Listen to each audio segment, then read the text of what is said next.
ಈ ರಾಜಕಾರಣ ಯಾವಾಗ ಯಾವ ರೀತಿಯ ಬೆಳವಣಿಗೆ ಸಾಕ್ಷಿ ಆಗುತ್ತೆ ಅಂತ ಹೇಳೋದಕ್ಕೆ ಆಗಲ್ಲ. ನಮ್ಮ ರಾಜ್ಯದಲ್ಲೇ ಕಳೆದ ಒಂದು 5-6 ವರ್ಷದಿಂದ ಏನೇನಾಯ್ತು ಅಂತ ನೀವೆಲ್ಲರೂ ಗಮನಿಸಿದ್ದೀರಿ.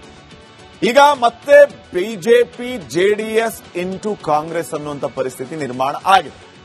ರಾಜ್ಯ ರಾಜಕಾರಣದಲ್ಲಿ ಮತ್ತೊಮ್ಮೆ 3 ಪಕ್ಷಗಳ ಕದನ. ಕಾಂಗ್ರೆಸ್ ಅನ್ನ ಮಣಿಸೋದಕ್ಕೆ ಬಿಜೆಪಿ ಜೆಡಿಎಸ್ ಒಂದಾಗಿದೆ. ಆದರೆ ಬಿಜೆಪಿಯಲ್ಲಿ ಜೆಡಿಎಸ್ ಪಕ್ಷ ವಿಲೀನ ಆದರೆ ಹೀಗೊಂದು ಬಾಂಬ್ ಸಿಡಿಸಿರುವಂತದ್ದು ಡಿಕೆ ಶಿವಕುಮಾರ್. ಬಿಜೆಪಿಯಲ್ಲಿ ಜೆಡಿಎಸ್ ವಿಲೀನವಾದ್ರೆ ದೊಡ್ಡ ಸಂಚಲನ. ಹಳೆ ಮೈಸೂರು ಬಿಟ್ಟು ಉಳಿದೆಲ್ಲ ಕಡೆ ಬಿಜೆಪಿ ಬಲಿಷ್ಠವಾಗಿದೆ. ಹಳೆ ಮೈಸೂರು ಭಾಗದಲ್ಲಿ ಶಕ್ತಿಯುತವಾಗಿರೋದು ಜೆಡಿಎಸ್.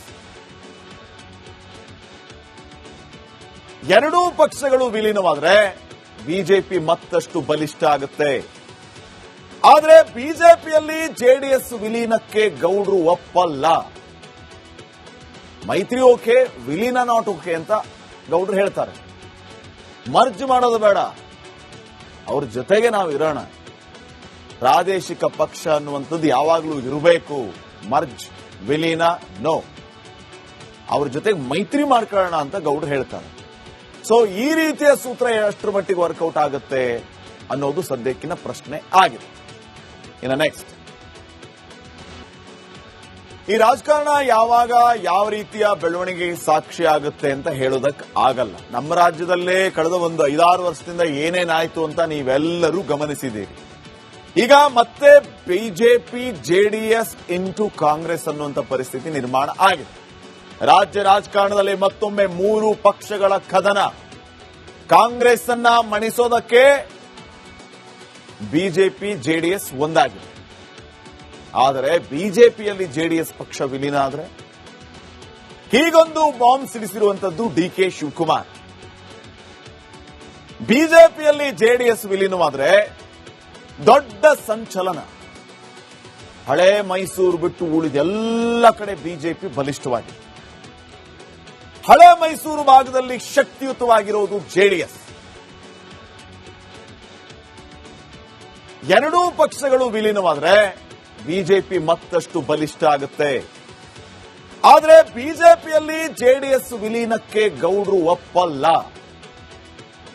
ಮೈತ್ರಿ ಓಕೆ, ವಿಲೀನ ನಾಟ್ ಓಕೆ ಅಂತ ಗೌಡ್ರು ಹೇಳ್ತಾರೆ.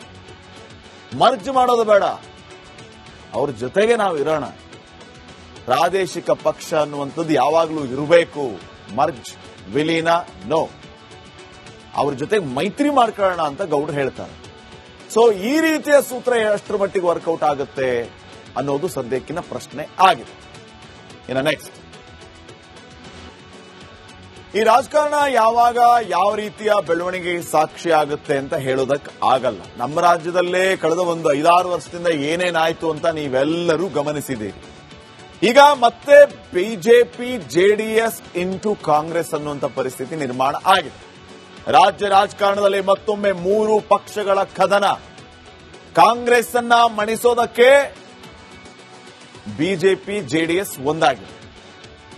ಆದರೆ ಬಿಜೆಪಿಯಲ್ಲಿ ಜೆಡಿಎಸ್ ಪಕ್ಷ ವಿಲೀನ ಆದರೆ ಹೀಗೊಂದು ಬಾಂಬ್ ಸಿಡಿಸಿರುವಂತದ್ದು ಡಿಕೆ ಶಿವಕುಮಾರ್. ಬಿಜೆಪಿಯಲ್ಲಿ ಜೆಡಿಎಸ್ ವಿಲೀನವಾದ್ರೆ ದೊಡ್ಡ ಸಂಚಲನ. ಹಳೆ ಮೈಸೂರು ಬಿಟ್ಟು ಉಳಿದೆಲ್ಲ ಕಡೆ ಬಿಜೆಪಿ ಬಲಿಷ್ಠವಾಗಿದೆ. ಹಳೆ ಮೈಸೂರು ಭಾಗದಲ್ಲಿ ಶಕ್ತಿಯುತವಾಗಿರೋದು ಜೆಡಿಎಸ್.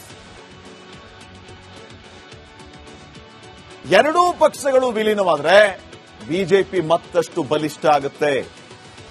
ಆದರೆ ಬಿಜೆಪಿಯಲ್ಲಿ ಜೆಡಿಎಸ್ ವಿಲೀನಕ್ಕೆ ಗೌಡ್ರು ಒಪ್ಪಲ್ಲ. ಮೈತ್ರಿ ಓಕೆ, ವಿಲೀನ ನಾಟ್ ಓಕೆ ಅಂತ ಗೌಡ್ರು ಹೇಳ್ತಾರೆ. ಮರ್ಜ್ ಮಾಡೋದು ಬೇಡ, ಅವ್ರ ಜೊತೆಗೆ ನಾವು ಇರೋಣ. ಪ್ರಾದೇಶಿಕ ಪಕ್ಷ ಅನ್ನುವಂಥದ್ದು ಯಾವಾಗಲೂ ಇರಬೇಕು. ಮರ್ಜ್, ವಿಲೀನ ನೋ. ಅವ್ರ ಜೊತೆಗೆ ಮೈತ್ರಿ ಮಾಡ್ಕೊಳ್ಳೋಣ ಅಂತ ಗೌಡ್ರು ಹೇಳ್ತಾರೆ. ಸೊ ಈ ರೀತಿಯ ಸೂತ್ರ ಎಷ್ಟರ ಮಟ್ಟಿಗೆ ವರ್ಕೌಟ್ ಆಗುತ್ತೆ ಅನ್ನೋದು ಸದ್ಯಕ್ಕಿನ ಪ್ರಶ್ನೆ ಆಗಿದೆ. ಇನ್ನು ನೆಕ್ಸ್ಟ್, ಈ ರಾಜಕಾರಣ ಯಾವಾಗ ಯಾವ ರೀತಿಯ ಬೆಳವಣಿಗೆ ಸಾಕ್ಷಿ ಆಗುತ್ತೆ ಅಂತ ಹೇಳೋದಕ್ಕೆ ಆಗಲ್ಲ. ನಮ್ಮ ರಾಜ್ಯದಲ್ಲೇ ಕಳೆದ ಒಂದು 5-6 ವರ್ಷದಿಂದ ಏನೇನಾಯ್ತು ಅಂತ ನೀವೆಲ್ಲರೂ ಗಮನಿಸಿದ್ದೀರಿ. ಈಗ ಮತ್ತೆ ಬಿಜೆಪಿ ಜೆಡಿಎಸ್ ಇಂಟು ಕಾಂಗ್ರೆಸ್ ಅನ್ನುವಂಥ ಪರಿಸ್ಥಿತಿ ನಿರ್ಮಾಣ ಆಗಿದೆ.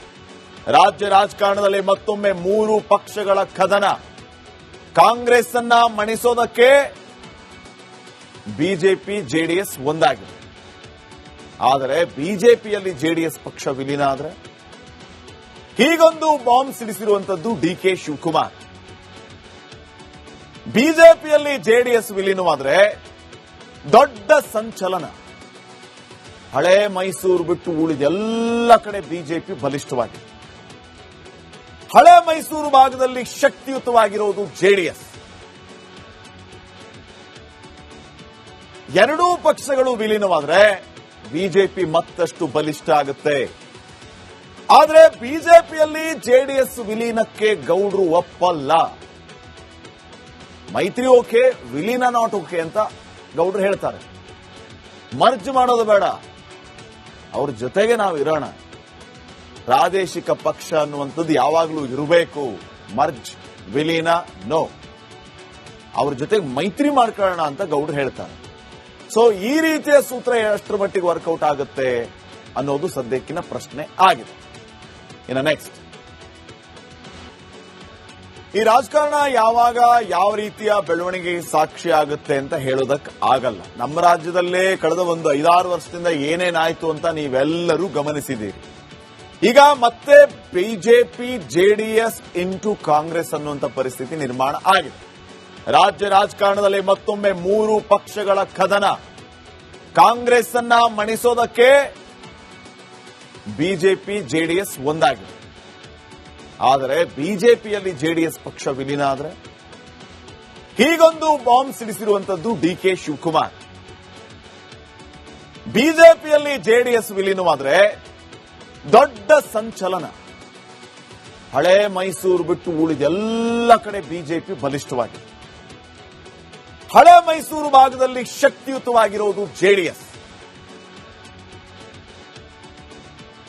ಎರಡೂ ಪಕ್ಷಗಳು ವಿಲೀನವಾದ್ರೆ ಬಿಜೆಪಿ ಮತ್ತಷ್ಟು ಬಲಿಷ್ಠ ಆಗುತ್ತೆ.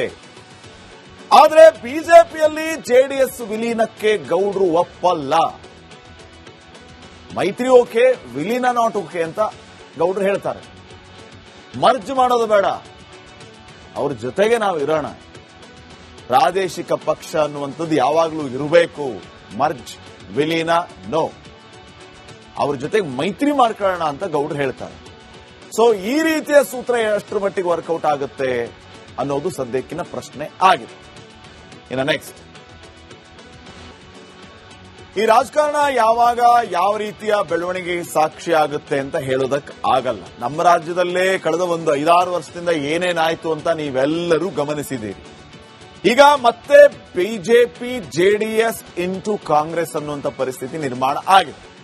ರಾಜ್ಯ ರಾಜಕಾರಣದಲ್ಲಿ ಮತ್ತೊಮ್ಮೆ 3 ಪಕ್ಷಗಳ ಕದನ. ಕಾಂಗ್ರೆಸ್ ಅನ್ನ ಮಣಿಸೋದಕ್ಕೆ ಬಿಜೆಪಿ ಜೆಡಿಎಸ್ ಒಂದಾಗಿದೆ. ಆದರೆ ಬಿಜೆಪಿಯಲ್ಲಿ ಜೆಡಿಎಸ್ ಪಕ್ಷ ವಿಲೀನ ಆದರೆ ಹೀಗೊಂದು ಬಾಂಬ್ ಸಿಡಿಸಿರುವಂತದ್ದು ಡಿಕೆ ಶಿವಕುಮಾರ್. ಬಿಜೆಪಿಯಲ್ಲಿ ಜೆಡಿಎಸ್ ವಿಲೀನವಾದ್ರೆ ದೊಡ್ಡ ಸಂಚಲನ. ಹಳೆ ಮೈಸೂರು ಬಿಟ್ಟು ಉಳಿದೆಲ್ಲ ಕಡೆ ಬಿಜೆಪಿ ಬಲಿಷ್ಠವಾಗಿದೆ. ಹಳೆ ಮೈಸೂರು ಭಾಗದಲ್ಲಿ ಶಕ್ತಿಯುತವಾಗಿರೋದು ಜೆಡಿಎಸ್. ಎರಡೂ ಪಕ್ಷಗಳು ವಿಲೀನವಾದ್ರೆ ಬಿಜೆಪಿ ಮತ್ತಷ್ಟು ಬಲಿಷ್ಠ ಆಗುತ್ತೆ. ಆದರೆ ಬಿಜೆಪಿಯಲ್ಲಿ ಜೆಡಿಎಸ್ ವಿಲೀನಕ್ಕೆ ಗೌಡ್ರು ಒಪ್ಪಲ್ಲ.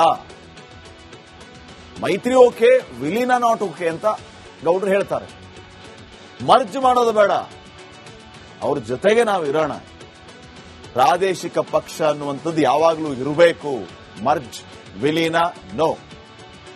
ಅವ್ರ ಜೊತೆಗೆ ಮೈತ್ರಿ ಮಾಡ್ಕೊಳ್ಳೋಣ ಅಂತ ಗೌಡ್ರು ಹೇಳ್ತಾರೆ.